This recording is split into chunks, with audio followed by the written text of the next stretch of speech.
Everyone's heard about the Charlie Kirk assassination, but there's so much information it's hard to know what's going on. I thought I'd make a start by putting together all the evidence that's been revealed about the shooter's approach to the site of the assassination that day. I've used three main sources to compile this video.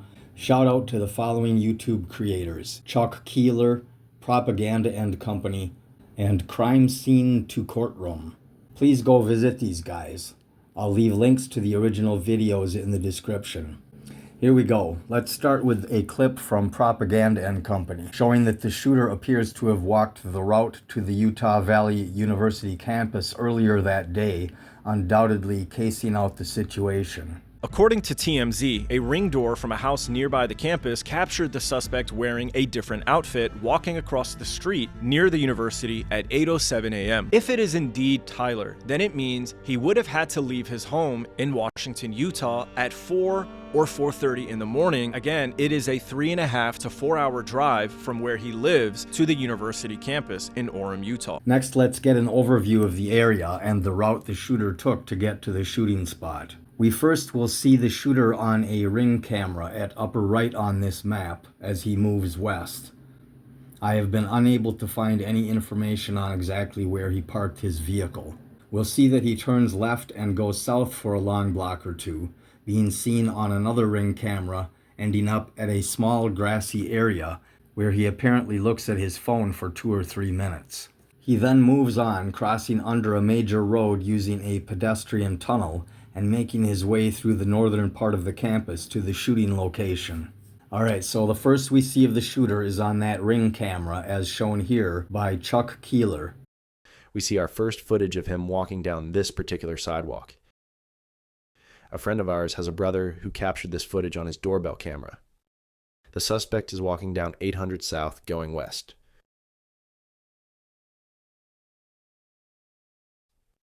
Now Crime Scene to Courtroom provides detail of that short stretch of the shooter's approach. We'll drop it down to 0.25 when there's an interesting talking point here. But here we can see the suspect coming into frame. We see him passing the first white vehicle. Now, he's walking downhill, so I'd imagine that the limp that you see maybe 5 or 6 minutes later as he turns the bend, it's a little bit easier to walk downhill, so the limp isn't as evident when we see this part of the video. However, it does seem to reappear as we move further forward. But take a look here. Now, the right leg, it seems that he's dragging his right leg ever so slightly. Let's drop this down to 0.25. And just keep your eyes on the right leg as the car passes. It seems that he's just dragging the right leg. It's not going as far forward as it would normally. It's a little bit unnatural, shall we say. Now, it's this point here that I wish to draw people's attention to. To me, this looks like he's receiving a phone call. Now, again, you have to be so careful with footage like this. It's such poor quality. It's very, very grainy. It's easy to see something that simply isn't there. But take a look at this. In my opinion, he's walking along here. He looks down, looks at his phone, takes a phone call. Now, I can't tell if it's his left or his right hand, but to me, it's fairly evident. Phone goes back in the pocket. So, as I say, at this stage, the limp isn't really that evident, is it? It's not really that clear. So he's walking along and he stops at the end of this road here. He stops at the intersection. Now, just before that, I believe he gets out his phone again. Now, of course, this could be completely innocent. He could be checking where he's going, checking the time.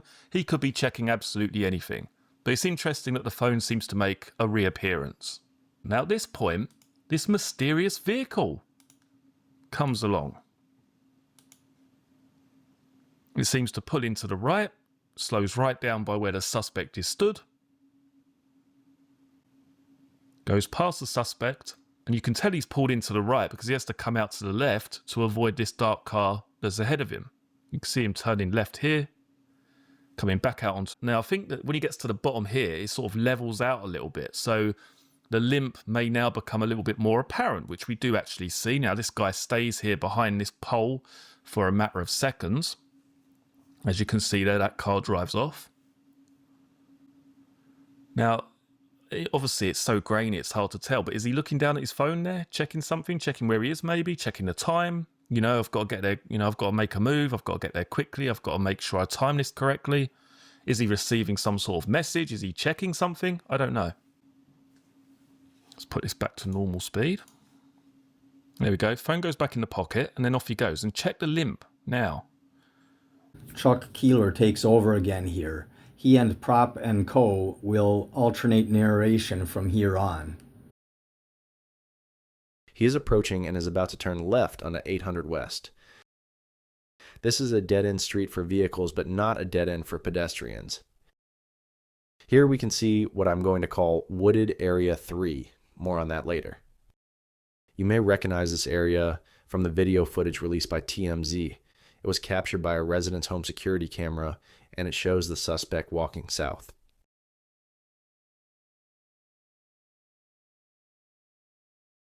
At this point, we see the suspect crossing the street at an angle.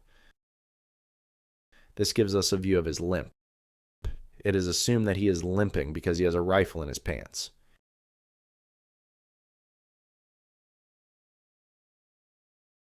From this opposite side of the street, the suspect makes his way closer to campus. You can see UVU in the background. A minute later, at 11:50 a.m., a UVU surveillance camera captured the suspect walking across a grassy area north of Campus Drive. At this time, the suspect takes out what appears to be his phone and looks at it for about 3 minutes.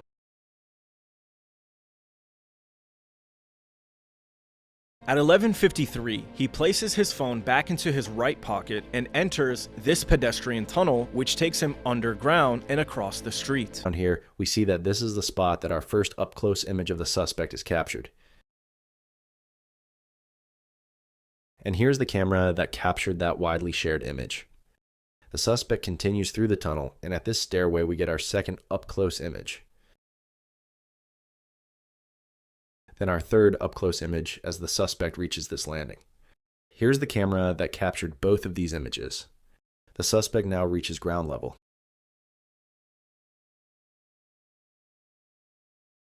It's unclear exactly what happens over the next 9 minutes because it takes him quite a while to walk from this area to this area where he is then captured by cameras again. And he can now see part of the lossy building there in the distance. And it's on the roof of that building that he will set himself up to commit that unspeakable act. He's not going to go all the way to the Lossy Center quite yet. He sees the front roof line but does not want to walk in front of the building because of the many people gathering in this area over here to watch the event. The event will soon take place over here on the other side of this building. Here's an aerial view of that event location.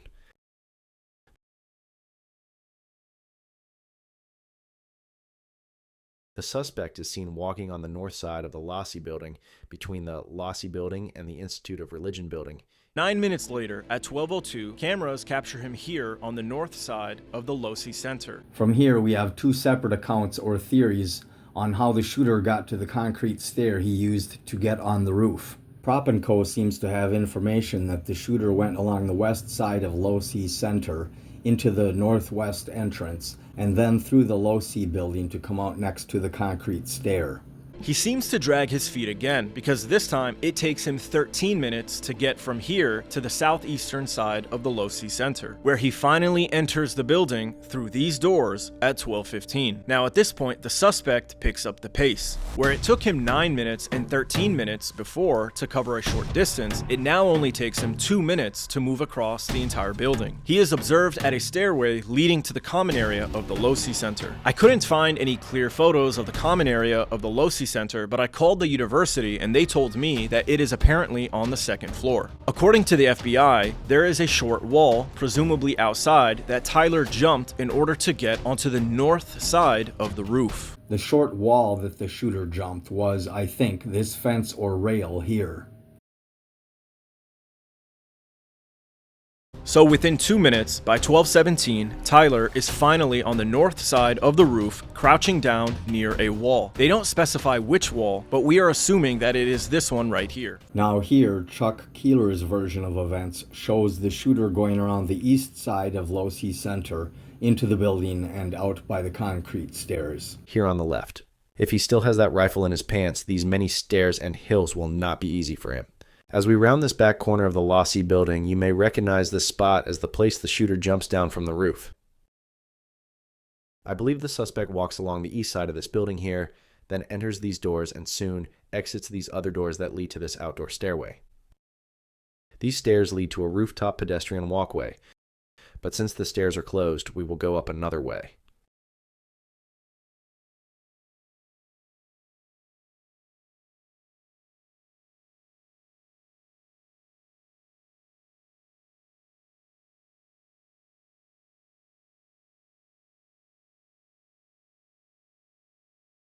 From up here, we can see the top of those stairs to our left. The suspect walks a short distance to this railing. He steps over the railing and onto the roof. It's shocking how accessible this roof is, just minutes before the event begins. He makes his way to this spot over here, where he will have an elevated view of the event approximately 200 yards to the west.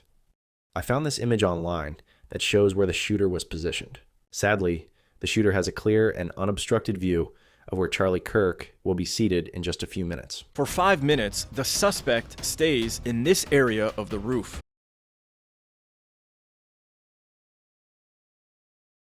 During this 5-minute window, it is believed that he pulled out the rifle and prepared to make his shot. Suddenly, at 12:22, the suspect begins running to the west side of the roof.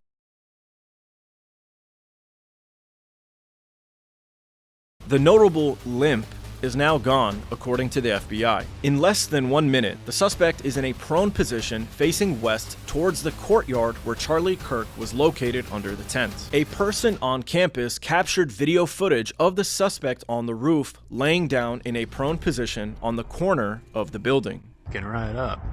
Yeah. You think he'd already be in place? You would think that. So there's somebody on the roof right there? Just saying. He just ran from over, where's my finger? Well, from over there, ran in, and now he's right there. Just saying. This must have been mere seconds before the shooting because according to the FBI, the suspect was only in this position for about 1 minute. That's what I've been able to find and put together on this. All right, well, so just a brief discussion of some of the questions that come up. Where did he park before he started walking? The streets don't look too easy to park on there. Looks like he would stick up like a sore thumb parking on the streets just from the Google Maps view. Let's see. So we saw him right there kind of in that first clip, the first 30 seconds of him walking along or whatever. We saw what looked like him receiving a call and pulling his phone up to his ear.